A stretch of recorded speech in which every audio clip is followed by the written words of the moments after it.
we got to talk about this blood stuff. So I've kind of a few different questions about the blood, because I feel like that's what most of the chapter is about. So I'm going to read verse 9 and then 13 and 14.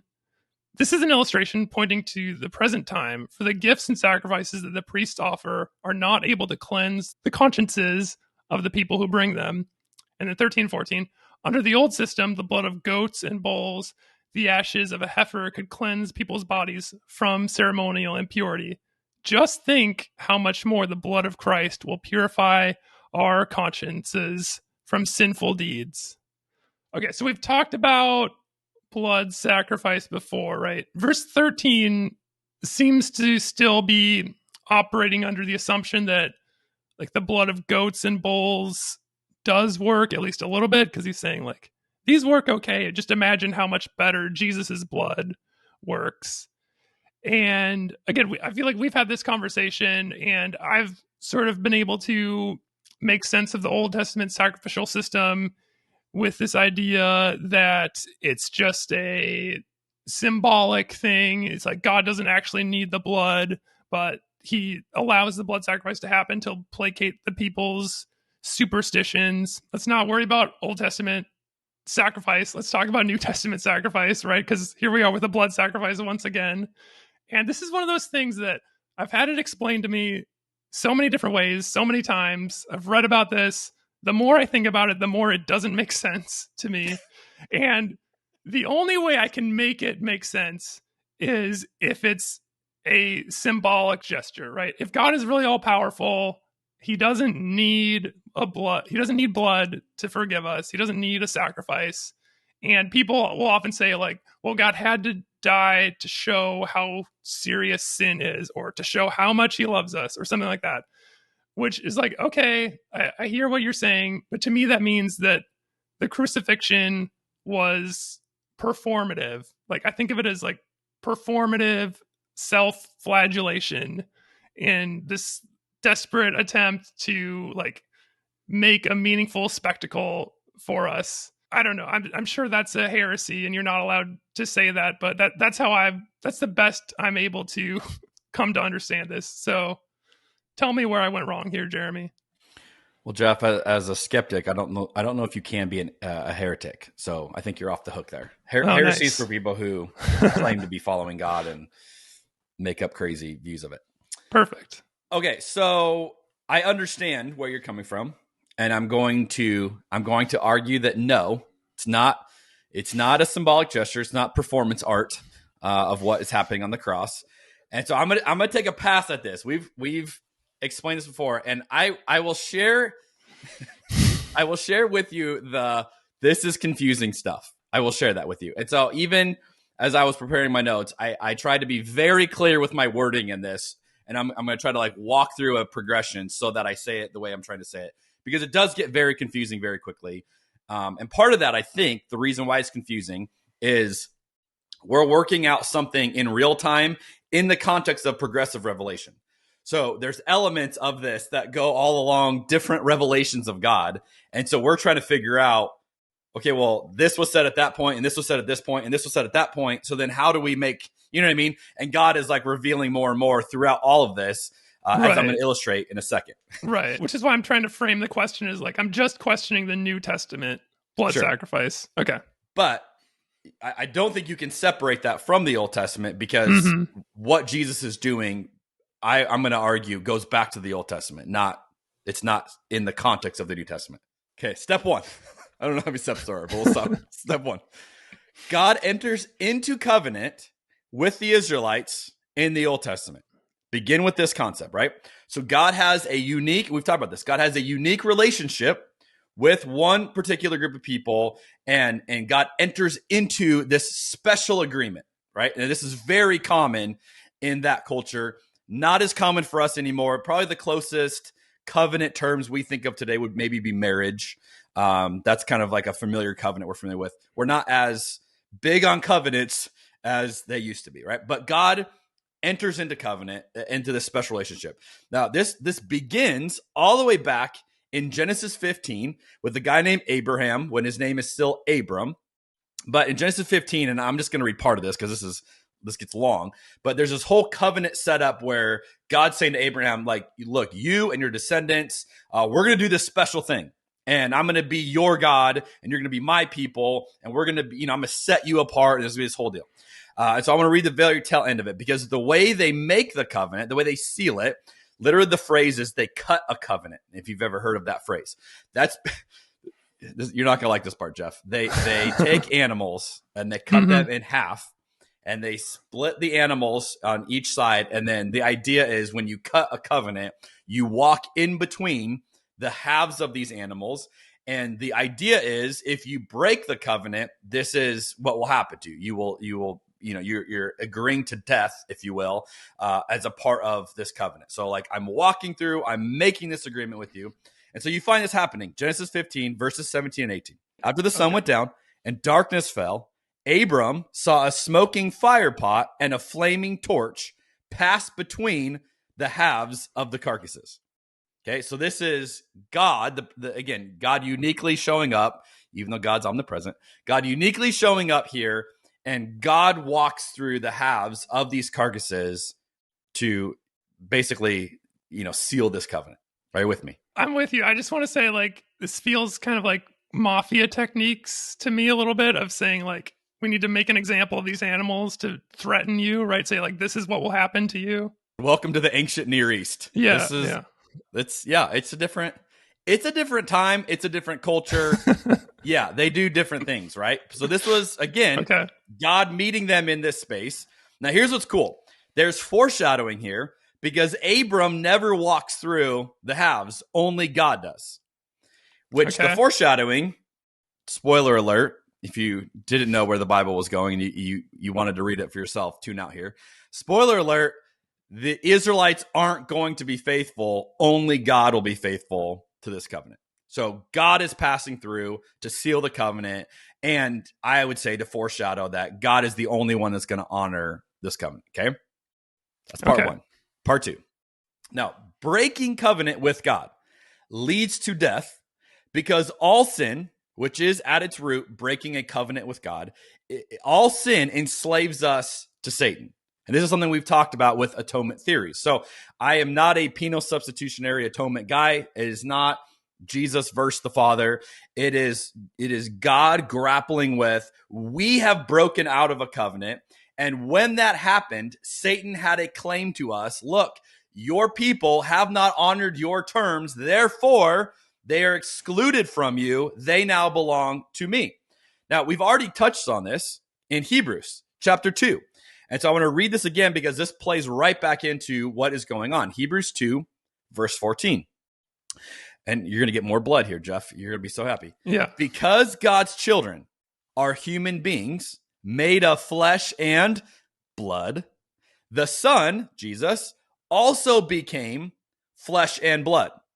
For only as a human being could he die, and only by dying could he break the power of the devil, who had the power of death.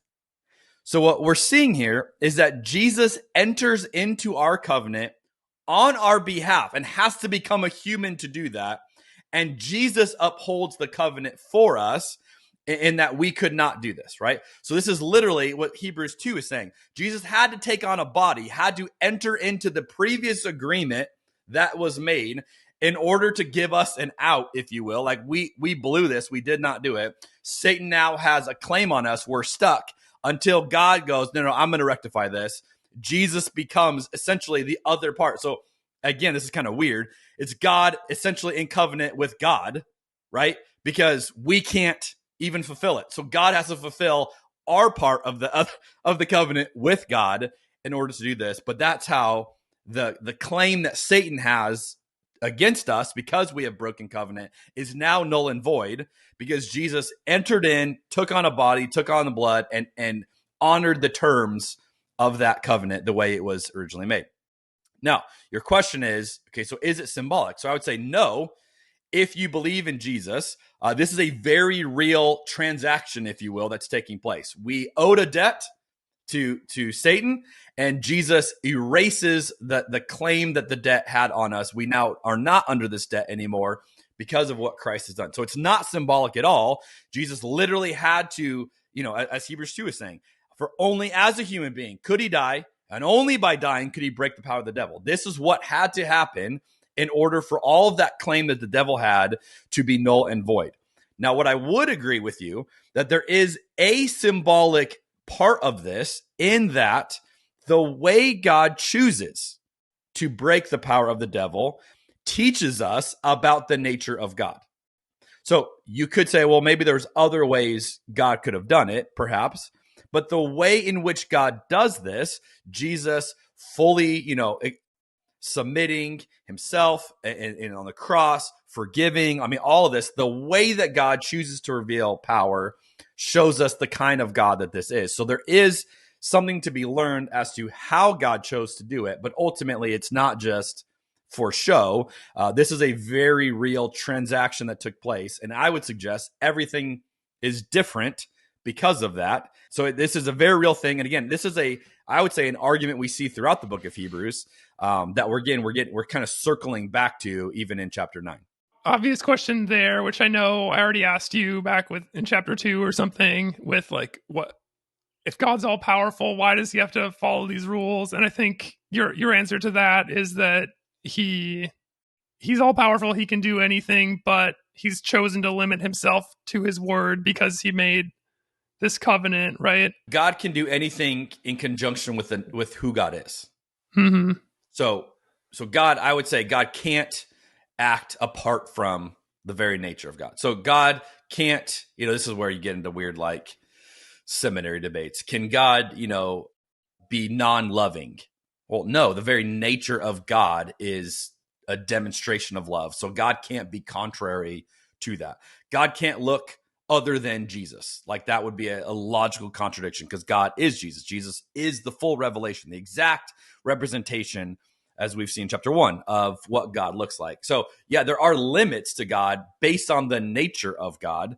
And I think God operates within the limits. One of those limits is, God is not coercive.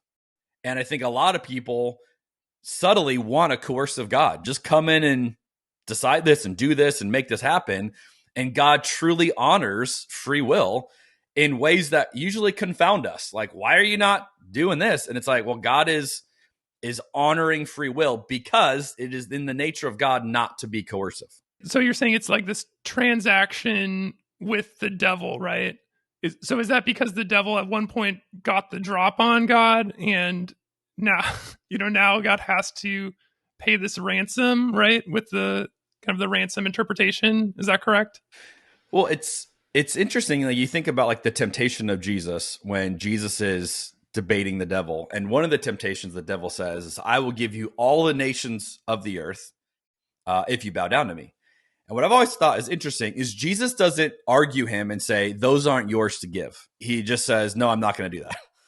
So Jesus seems to acknowledge or agree with, yeah, that is yours right now. So I do think in the way God is created, Satan has a claim. And again, I think it's because of free will that God has said, yeah, you can have this claim to this part of creation if they don't want me. Like you get them if they choose other than me. So in this covenant, it's almost like, yeah, I'm going to make free will like truly a thing. So if they choose other than me, they have something else to choose, which would be this rival force, not rival in the sense of equality, but in rival, and the aims are totally different than what God is out to do. And so I do think there are things that while creation is in this phase, while Jesus has not returned again, we're in this season where it seems like the nations and a lot of the world is under the authority of Satan. And I think part of that is, he also had claim to people who had broken out of covenant. And God's like, yeah, I'm gonna erase that one. Like you don't get to keep that one. And the way God does that is, again, by God being true to who God is, to the very nature, not coercion, but sacrifice and submission. And that's how God ultimately pulls that off, being true to who God is. So from the devil's perspective here, would the devil be like, wow, you got me, fair and square. You played by the rules, and because of this crucifixion, death, and resurrection, I give up my claim on sin and death. Is that a proper understanding of how things work? You're making it kind of a funny scenario. I think it's not a funny scenario in the sense of I think Satan literally was watching the crucifixion, not realizing what God was going to do, and thinking, "I'm going to win. I'm going to win even more. Like you're going to die, and then I have even more of a claim against a Christian." And again, I think you got to realize, and this gets speculative for sure. Okay, so now we're getting into angels and demons, and I have my take on those, but the Old Testament isn't clear on a lot of this. As I read it, Satan was one of the original archangels. There's only 3 that we really find: Gabriel, Michael, and Lucifer. And I think Lucifer, got carried away in himself and decided, I don't want to follow God anymore. Michael, the archangel, is the one that God says, throw him out of here. So I think Lucifer has a hatred of God, like a bitterness, I will rob all of creation from you. Like I will literally, my existence is now taking from you anything that you would enjoy.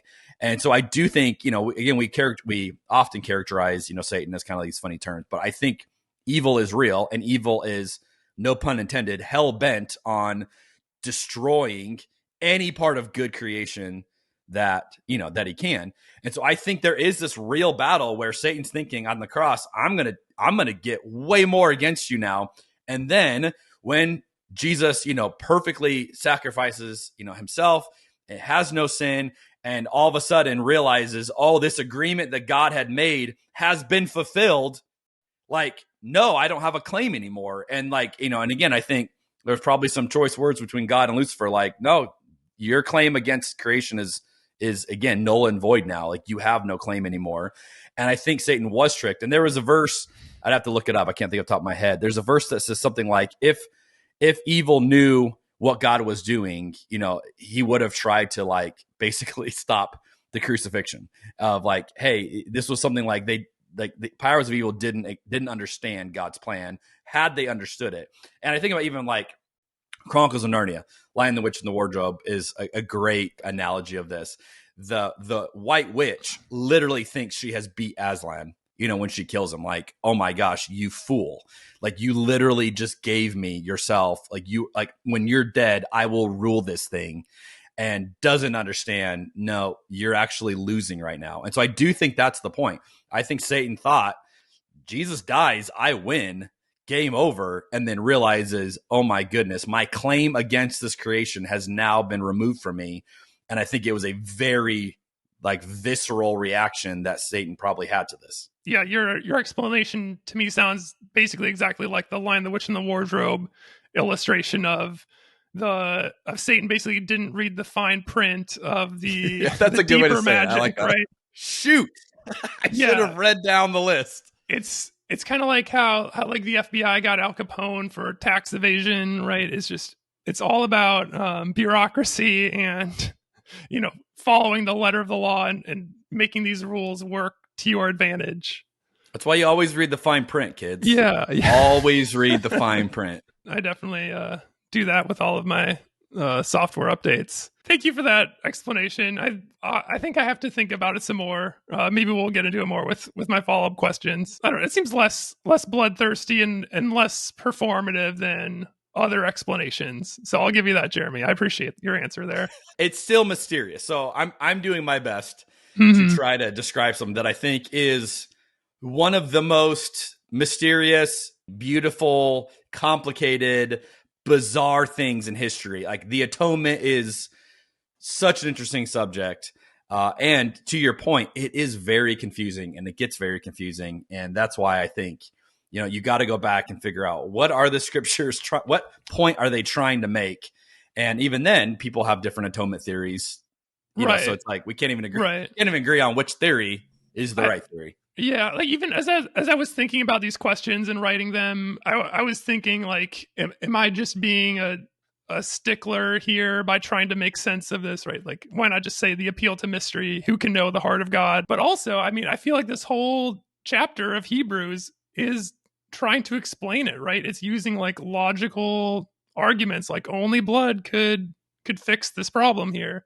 So I don't know. I feel like the Bible kind of had a chance to be a little bit more open ended and mysterious. But all right, well, let's move on to verse 15. That is why he is the one who mediates a new covenant between God and people, so that all who are called can receive the eternal inheritance God has promised. So this whole idea of mediation, it's something I've had explained to me a lot. It makes me think of this classic gospel illustration of a chasm, right? There's like me on one side and God is on the other, and there's this great chasm called sin that I can't cross over, and I need Jesus to help me cross over. Maybe that's an oversimplification, but I've heard people explain this a lot of ways, and it always seems to come down to this idea of God, like God the Father cannot tolerate sin.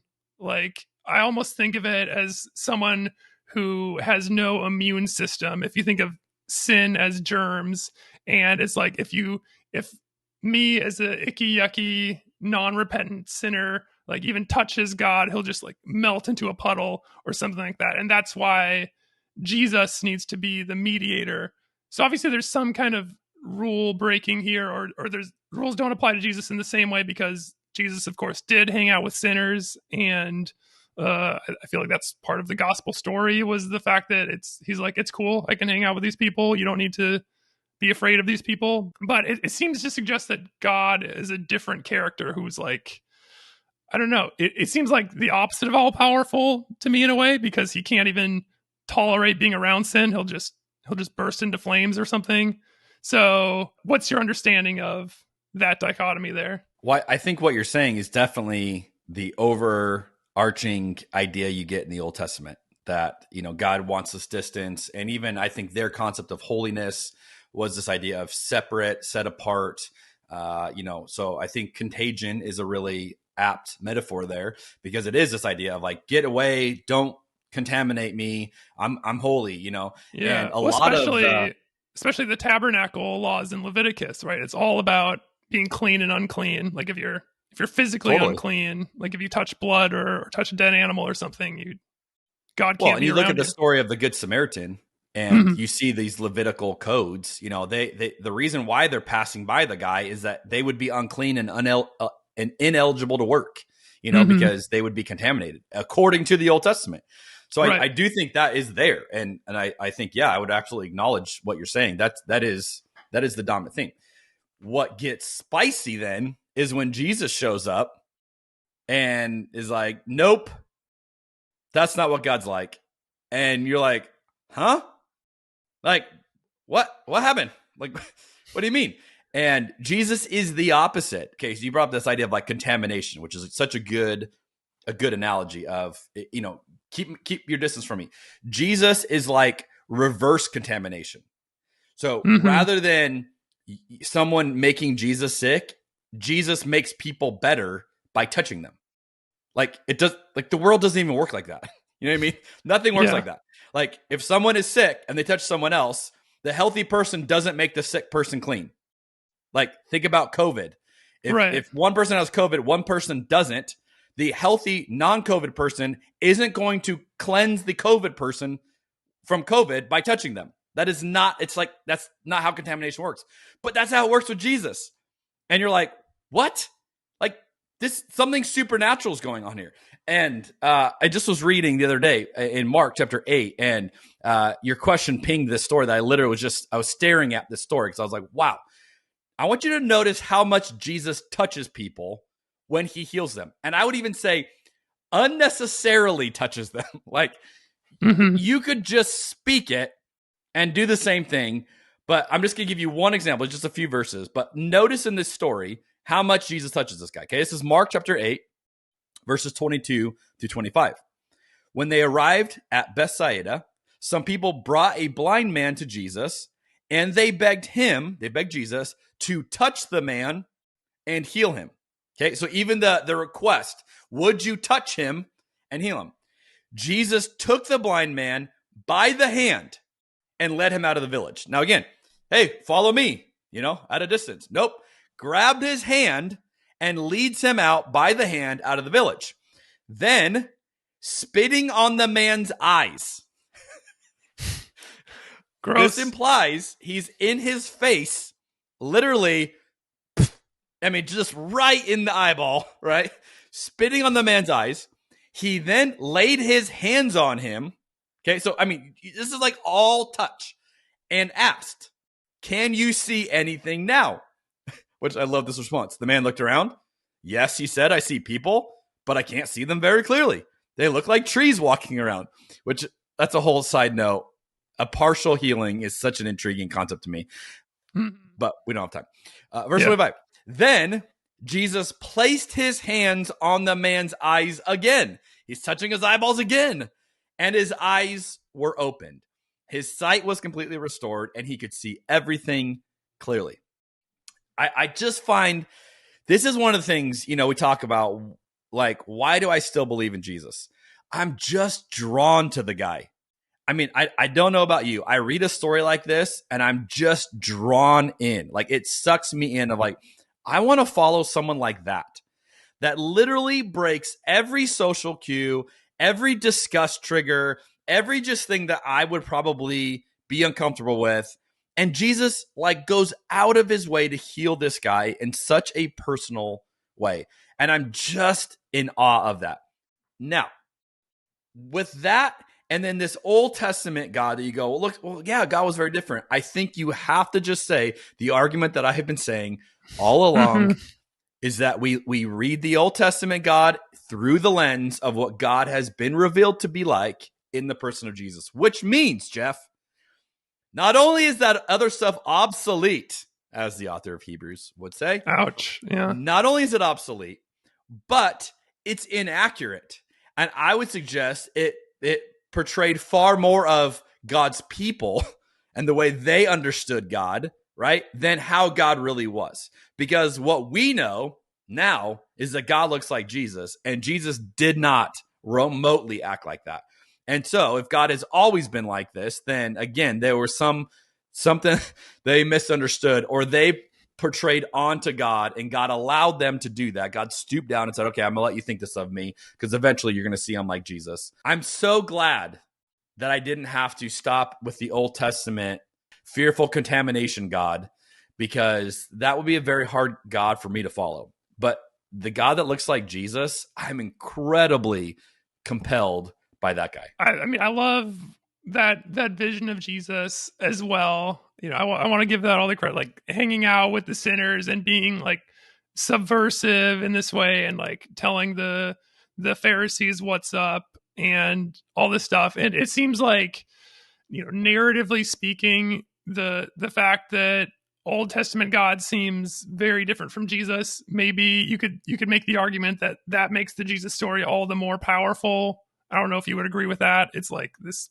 building up to this grand narrative where Jesus subverts everything. Surprise. Yeah, that's cool. I still feel like it has so many implications about like how Christians should treat the Old Testament, which you would probably agree with that as well. But again, New Testament God, like, he still needs that blood to purify, right? Like, to go back to my infection analogy, it's still like blood is his version of hand sanitizer to scrub all of our sins away, right? Verse 22 says, "In fact, according to the law of Moses, nearly everything was purified with blood.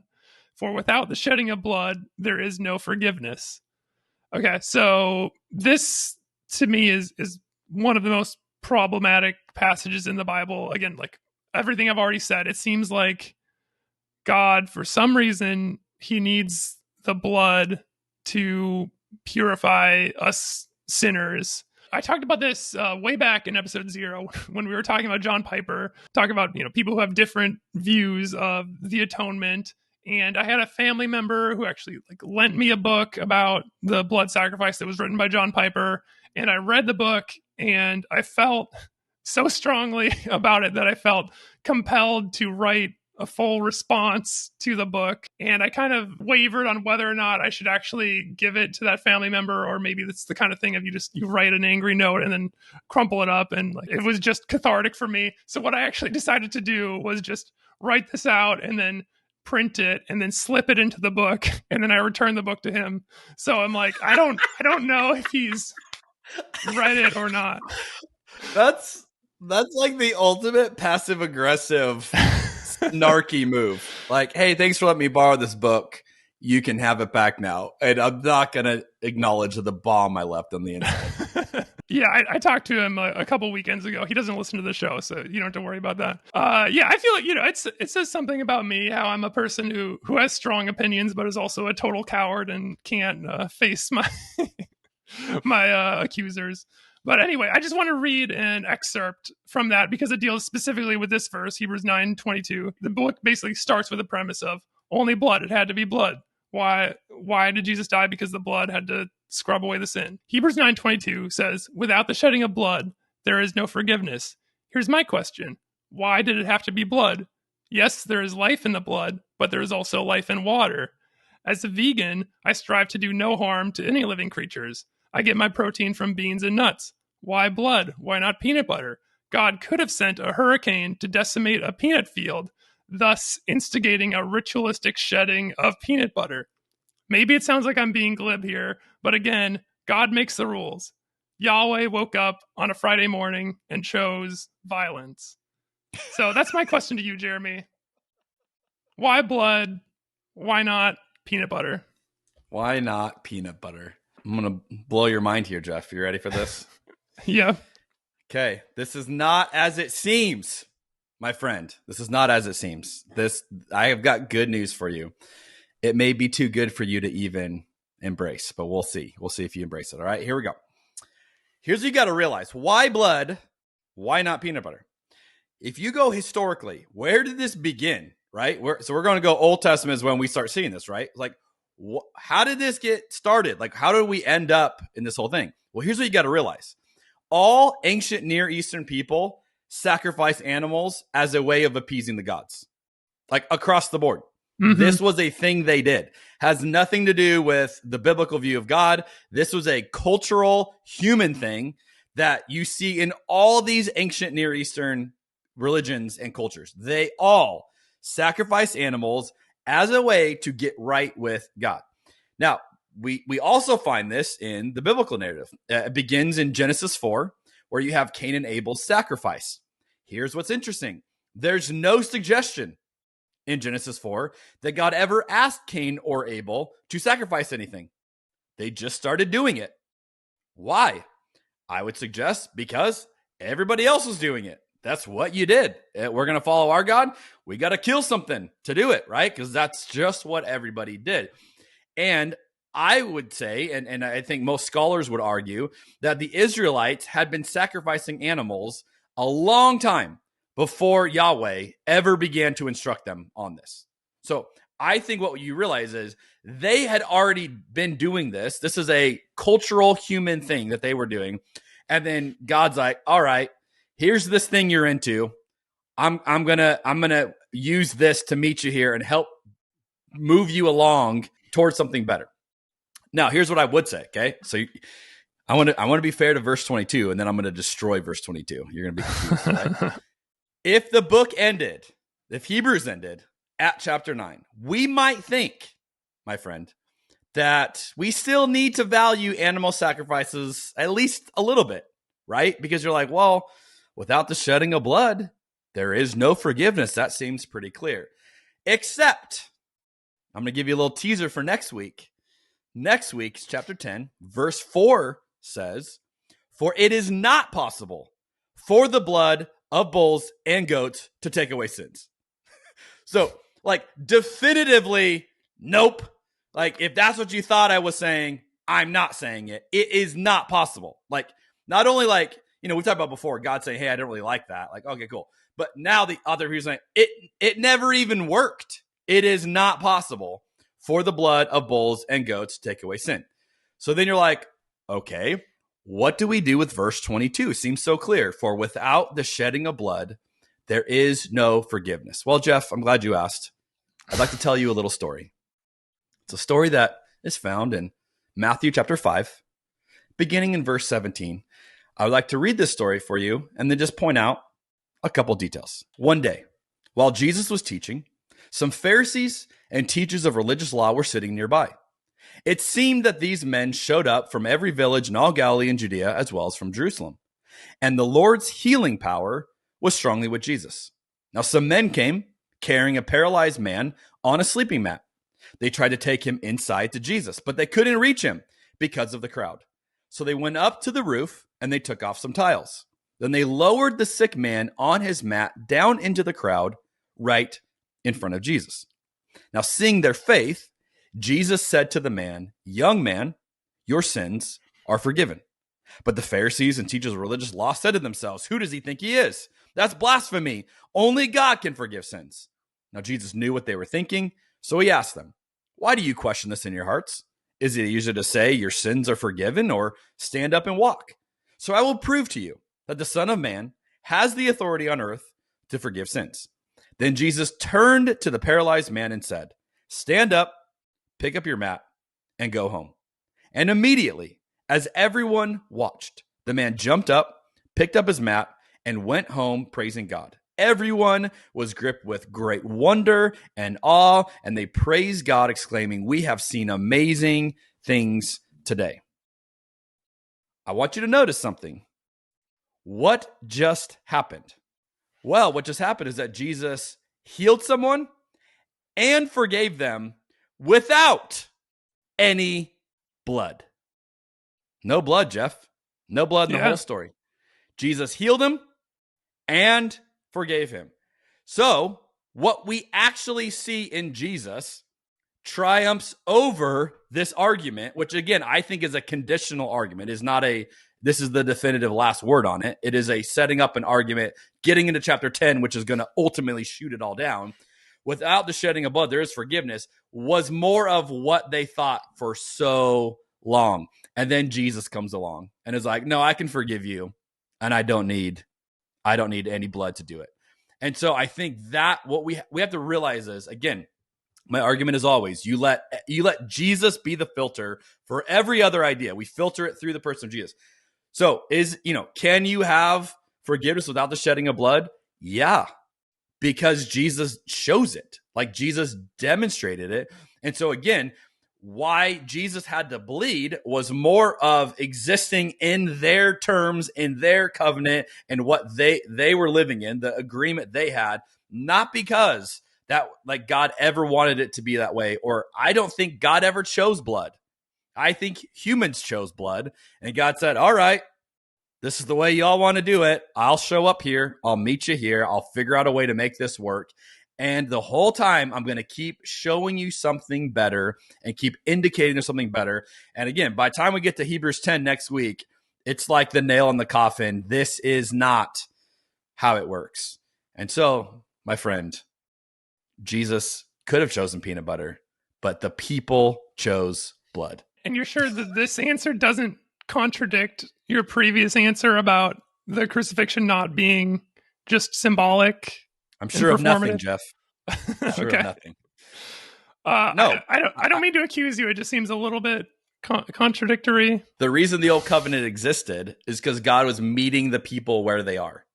Mm-hmm. So again, I think you have to realize God always shows up, and the limiting factor of God is never God. It is always us. If there is a knock on God of God, you should have done more, the reason God did it because God was meeting us. God was showing up where we were. Our sin, our brokenness, our bad choices, whatever, right? Always is going to be something that God has to meet us in that, and God has to stoop down in order to do that. And so again, I think God legitimately stooped down, met us in the old covenant, and honored the terms of that covenant. And you can say that and go, yeah, that was an agreement that God made with the people of God, with Israel, where they were, right? Abram was living in the ancient Near East. He was very much you go and kill things in order to appease God. So God met him and made a covenant with him that would make sense to those people. And Jesus honored that covenant and then was able to show, hey, I actually don't work like this and I don't need that. And there's something way better now. Quick follow-up question about Cain and Abel. If I remember the story right, God accepts Abel's sacrifice and does not accept Cain's. Correct. Is that right? So you would have to interpret that story as like God didn't actually say, I don't accept your sacrifice. That's just what they thought, but they were misinterpreting God in that story. Is that right? No, I would say that I think that they're both true. I don't think they're mutually exclusive. Okay. I think you can say God never asked either one of them to do it. Mm-hmm. And that can be true. Because again, there is no verse where God says, Cain, go and give me this. Abel, go. Like you just see him. They're just sacrificing something to God because that's what people did. That's the point. Okay. They were just carrying on what people did in the ancient Near East. You killed stuff and destroyed stuff in order to, appease the gods. So they just do this naturally. And then God is looking at what they're doing. And I think is looking at their hearts, is looking at what they brought and realizes, hey, Abel's bringing something very different to me than what Cain is. And he's responding to that, not responding to how much did you do what I asked you to do, because he didn't ask him to do either. But right. I think the nature, and again, we see this very shortly after, their hearts were very different. Mm-hmm. Cain and Abel were brothers, but they were not alike in a lot of areas. And you very quickly see that when Cain, gets ticked and is like, all right, fine, I'll just kill Abel.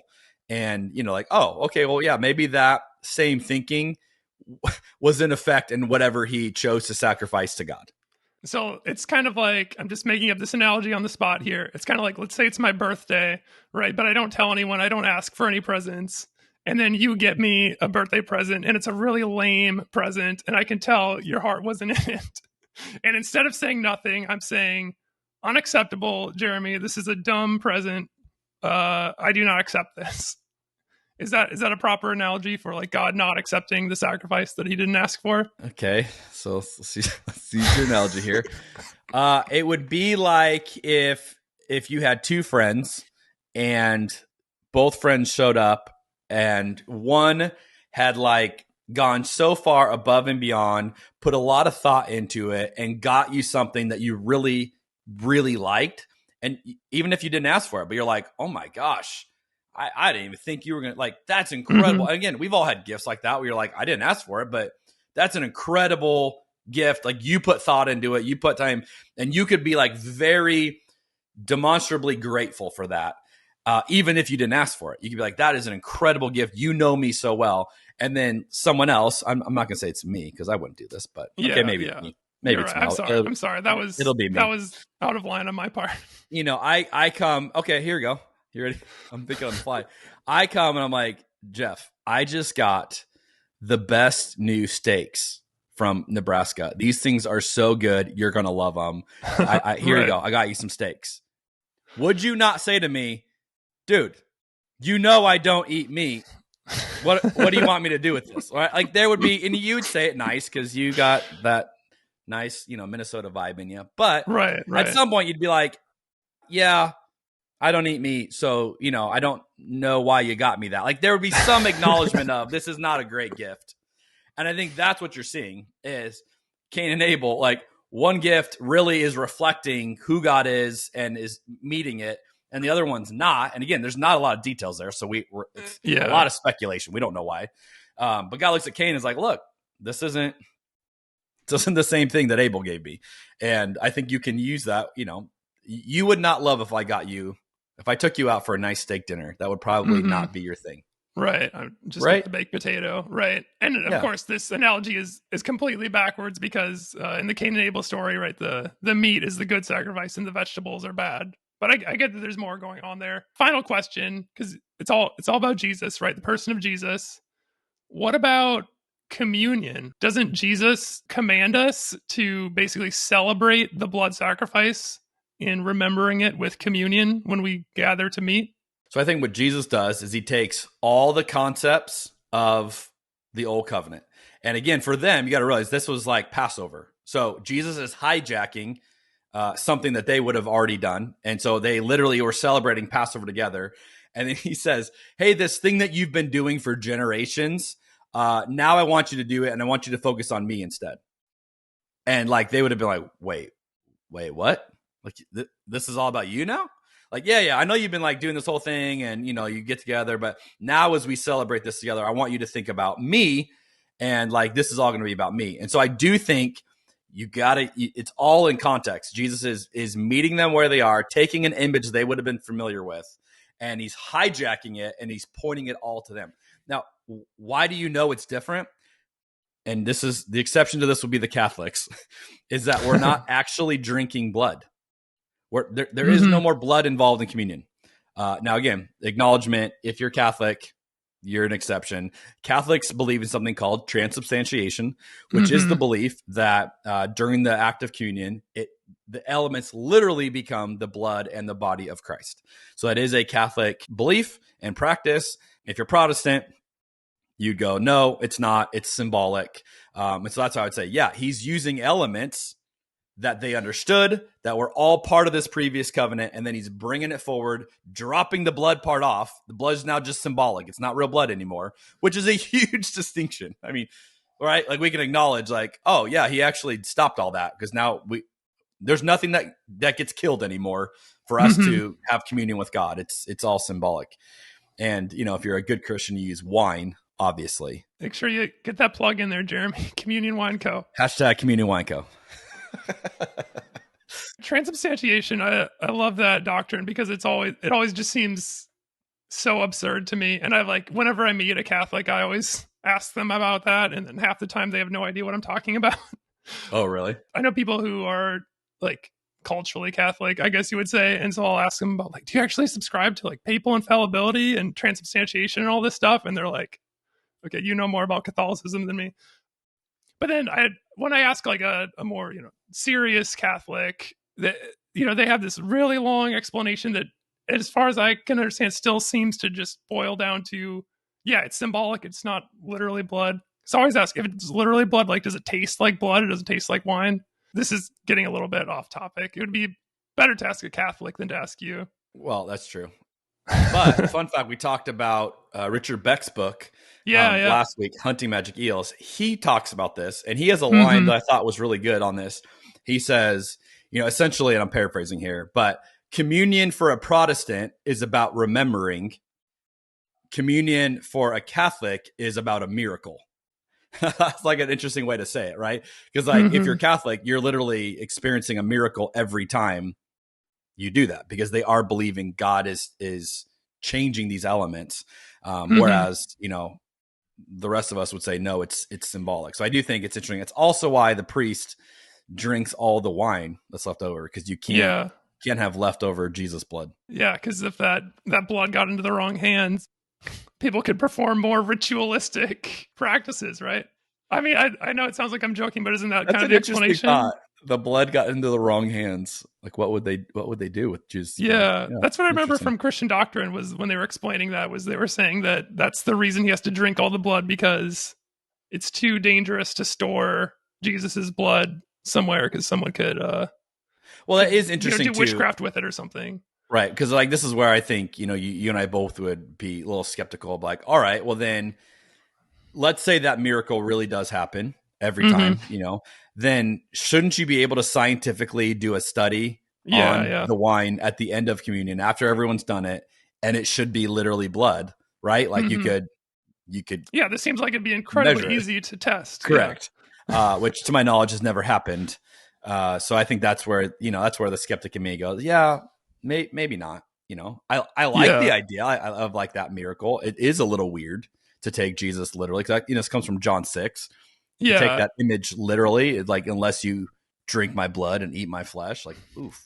But yeah, it should taste different. I have this pet theory that you could make the argument that, well, because Jesus is inside of us, right? So it's like, it's still wine and bread when it's going down, but then after your body absorbs the nutrients, that's when it becomes the literal blood of Jesus, because like food, you know, your body literally like absorbs food and turns it into blood and flesh, right? Because it regenerates cells with the nutrients. So, but then the priest wouldn't have to drink all the leftover wine. Oh yeah, that's true. That's true. Anyway, that was kind of the best like argument I could come up with when I was trying to think of how could this possibly make sense. Yeah, that makes sense.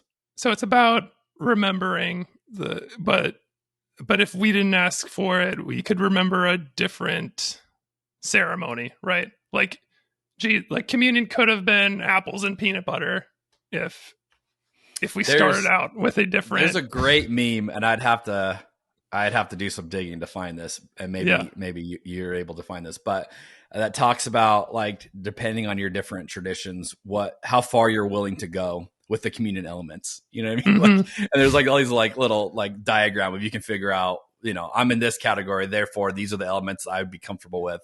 It was a pretty funny, like, you know, chips and salsa. Does that count? You know, do you have to have like a liquid and a solid? Like how far do you take it? We ran into that for real when I was working at a church during COVID because it was all online and we had just a slide that said, you know, please use any elements you have lying around to do your own communion. So we would say like if you don't have wine or grape juice in the house, you can just use water or whatever, which I don't know. Yeah. Progressive. Wow. Which goes back to just it's all symbolic, right? It could be anything. I'm very Protestant of you, Jeff. Yeah, I know. Richard Beck would not be happy with how fast and loose I'm playing with these elements, the precious blood of Christ. I think Richard Beck would have your back on that. I think we solved it, right? We uncovered we got through the blood. We swam through an ocean of blood, and so much blood. We came out stronger than ever. Anything else you want to add about this chapter, Jeremy? Do you feel okay about your explanations? I do, and I also acknowledge that, you know, it's still, I think this is such a weird image, and it's so crucial to so much of history in the Old Testament and, you know, generations of people who've been following God, that it's hard for us from this vantage point to truly, you know, make sense of it. And so I just acknowledge it is weird. I totally get it. Every time I read John 6, I'm like, this is weird. Or I just kind of back up and go, but it's a reminder to me God always meets people where they are and not where they should be or where, you know, he might want them to be, but God meets them where they are and you know, and progresses along. And so God had to start with ancient Near Eastern people and that's where God started and slowly brought them along. And, you know, you read a lot of history and you realize, oh yeah, the Israelites were just doing what everybody else was doing at that point. And so God's like, all right, here we go. Let's figure this out. So the Israelites are right. They're different, but they're just a little bit different than the other tribes. They're not that different in a lot of ways. Okay, well, yeah, we solved it.